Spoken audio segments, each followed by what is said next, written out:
Okay, I'm out here at the range today. I'm going to be putting a couple of chronographs up against one another. We've got a Chrony F-1 Master up against an Oehler 35P. And basically this test is out to prove whether or not the Chrony F-1 is a decent chronograph in itself, whether it's accurate.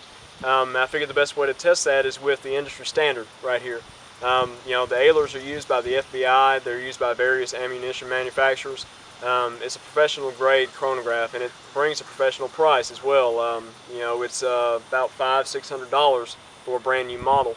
Chrony F1s run about $100. So there's a large price difference in here, but the F1 gets a lot of beef as being just not an accurate chronograph. It's not really worth the money. But I beg to differ. I've had pretty good luck with it since I've owned it. It's been accurate enough for me. The velocities and the averages and whatnot that it puts out when I dial my my rifle scope up, on a drop table that was made with the velocities provided by this chronograph, it seems to shoot where it needs to. So I really haven't had much of an issue with it. So what I'm going to be doing is basically setting both chronographs up, and we're going to be running 30 rounds through my M1A.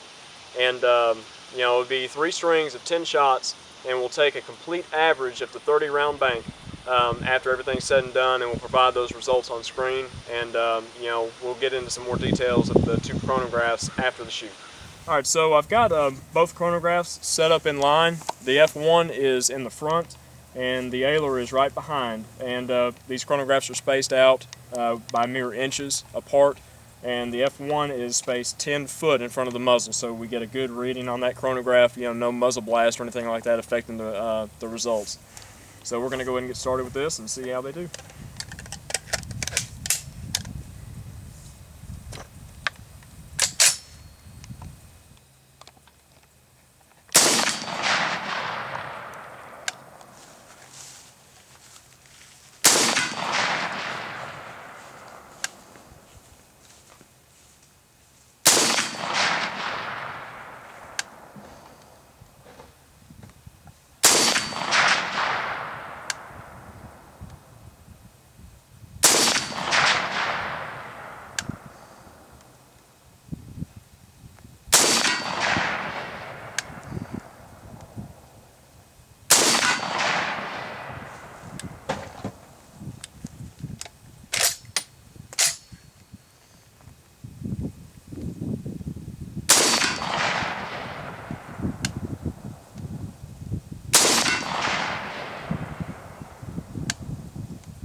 Alright, so this is going to be string 2. String 2.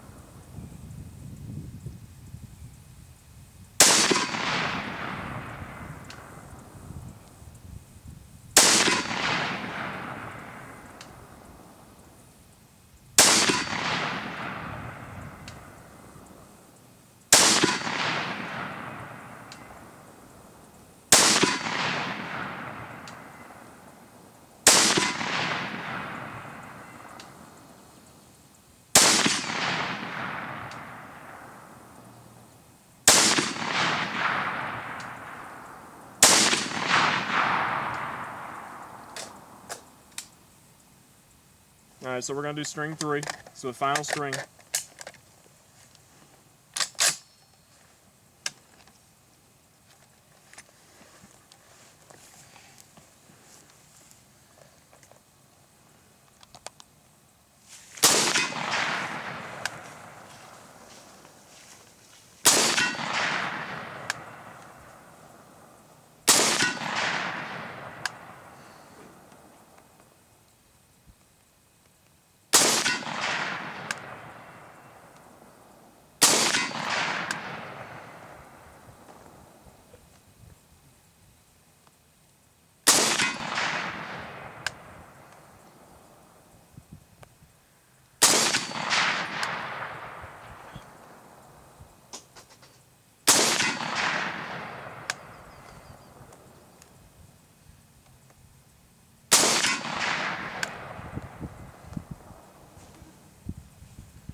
Alright. Okay, so I'm going to discuss some final points on these two chronographs here. For the most part, the F1 works fairly well, and as you can see from the results, the averages were spot on, as far as comparing one against the other. Extreme spread and standard deviation was a little bit off, but considering the average velocity that both chronographs picked up, I mean, they're pretty much tied head to head. As far as the build quality is concerned, both chronographs are built very well. I will give the top rating to the Oehler, of course. Every piece on the Oehler is basically made out of Lexan polycarbonate material. So if you ever have an errant strike, on one of the diffusers or the sky screens and whatnot, it's an easy part to replace. Even the sensor housing itself, there's really not a whole lot to break down in there that's not easily replaceable. The F1, for instance, it has a steel housing. Now, if you hit this thing, you're going to damage the housing itself, you'll damage the sensors. So, it'll be fairly costly to replace those parts. Not nearly as costly as replacing a part on the Oehler here. But, the sky screens themselves on both chronographs, I'll give the top rating to the Oehler again. The F1, it's, in its compact nature, it's able to fit into a very small package, in order to transport around. But, these kind of little rinky-dink steel rods here and the three-piece assembly for the sky screen itself, it's a little bit hard to get set up sometimes, but, once you set it up properly, it works just fine. Oehler's a lot easier to set up. Sky screens are much wider, so you get a lot more coverage as far as diffusing the light entering the photosensors.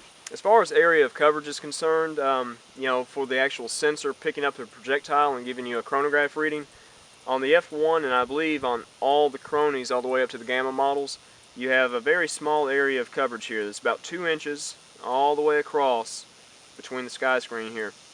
Now this equates to about 13 square inches of coverage. Now you've got to really aim for this little area here, to get a good reading on the bullet. If you aim a little bit high or a little bit low, too close to the sensor or too far away, you'll probably get an errant reading. And that's most likely one of the causes of folks' distaste of this chronograph in general, is they don't set it up properly and they don't use it properly. So when they get mixed results or errant results, they just tout it as the chronograph being a piece of junk. But like I said, if you set it up properly and use it properly, the chronograph gives you consistent readings that are on par with the top of the line model here. Now I'm not going to say it's going to work well in every situation, but in this test today, we saw that it worked fairly well. Now moving on over to the Oehler here, you have a little bit less coverage in the sky screen area itself. You get a touch more, area for pass-through here on the F1, but you have 84 square inches of coverage that the sensor can work within. So you can shoot right here, or even as high as up here. And this broad range right here, the sensor will pick up the projectile and pass that information back over to the readout. Now this is it's just much easier to get your projectile to pass through a larger area than aiming for a small area here on the chronograph. But I mean, it can be done. When you set these things up, it's easiest to use a bore sighter, either the chamber type or just a standard bore sighter that you stick on the end of the barrel, and you can put a piece of paper back here and you can see exactly where the bullet's going to pass. So as far as setup goes, either one can be set up equally accordingly, but I just find it a little bit easier to use this Oehler here, with the broad range of coverage. The photocells on the Oehler are a lot less sensitive to lighting conditions than on the F1. I've found that the F1 really needs specific lighting conditions. We typically use this thing up here in the shade, so you don't get a lot of light entering the sensors from different angles and whatnot. And the sky screens themselves are fairly thin. These are only about 2 inches wide, just a little bit of a kind of a white opaque, which does allow a little bit of light to get through. On the Oehler, you have a blaze orange sky screen, which is about 5 inches wide, so you've got a much broader area of coverage to keep light out of the unit itself. The sensor sits deeper in the Oehler to keep errant light out of the sensing unit. Another consideration is the size of both chronographs. Now obviously the F1 wins in that regard. It is a small compact chronograph. The Oehler is a large piece of equipment, but it needs to be. It's definitely worth the worth the extra size, you know, in that it provides a little bit superior results. But you know, the Chronies throughout the entire line fit into a box this big. The unit folds up, the sky screens and the rods themselves break down, and they fit right inside this little bitty box here. The newer Oehlers actually come in a rifle case. You know, you've got a 4-foot piece of conduit, tripods, the control unit, all your wiring and such. It all comes in a large rifle case. So definitely something to consider if size is an issue. But you know, in all regards, you know, both units worked well enough. I mean, I'd still continue to use the F1 out in the field if I didn't want to lug the Oehler out. You know, seeing that it provides, you know, pretty consistent results given the lighting conditions are correct. But you know, the Oehler is definitely going to work within a broader range of lighting conditions. It'll work early in the morning, late in the evening. You know, the sensors are a lot better on the Oehler than they are on the F1 here. Well, all points aside, if you're looking for a budget chronograph, you know, if you're very budget minded, you're trying to save as much money as possible and, you know, get some decent results with your hand loads and whatnot, you can't beat the Chrony line of chronographs. I mean, as far as price goes. I mean, even their top of the line model runs about $200, and that comes with a printer, you know, a control unit that has several different functions on it, you know. I mean, you know, it can't be beat for the price. Setup's a little bit of a pain in the butt sometimes, you know, with the different pieces and such, you know, 3-piece diffusers and all that kind of thing. But, you know, all in all, being such a compact unit, you know, easily transportable, runs on a standard 9-volt battery, just the same as the Oehler over here. You know, price-wise, you can't beat it. But, you know, it is pretty finicky. You know, you've got to work within certain lighting conditions. You know, everything's pretty much got to be perfect for it to work properly. You know, the bullet has to pass through this area of coverage. You know, it's finicky to work with, and if you're not patient and don't want to follow the instructions with the unit, you know, then it may not be the best thing for you. You know, the Oehler, on the other hand, is a bulky piece of equipment. You know, considering that, you know, you go from a small box with the Chrony up to a rifle case size, you know, to transport, you know, this chronograph to and from the range, and get it set up and all. You know, it's a little bit of a trade-off between the quality of the unit and its size, but, you know, you definitely get what you pay for with the Oehler. If you're a serious shooter, serious hand loader, and you're looking for the best results possible, I would definitely recommend the Oehler. But like I said, for the budget-minded person, you know, the F1 seems to be just fine. You know, it provided, you know, nearly the same average shot-to-shot consistency as the Oehler did. Standard deviation was a little bit off. You know, extreme spread was a little bit off. But, you know, all things aside, if you really don't need, you know, those type of statistics, and you're just going for pure velocity just to get a drop table going, you know, I mean, a simple unit like this will definitely do the trick. But, you know, all in all, both chronographs are excellent, you know, for the money. You know, you definitely get what you pay for with the Oehler, but, you know, you definitely get a lot for your money with the F1. Well, I've been very pleased with the results that I got today with these two chronographs. I think the test went very well. So I leave it up to you to decide, you know, which one is better for you. You know, let the test results, you know, speak for themselves.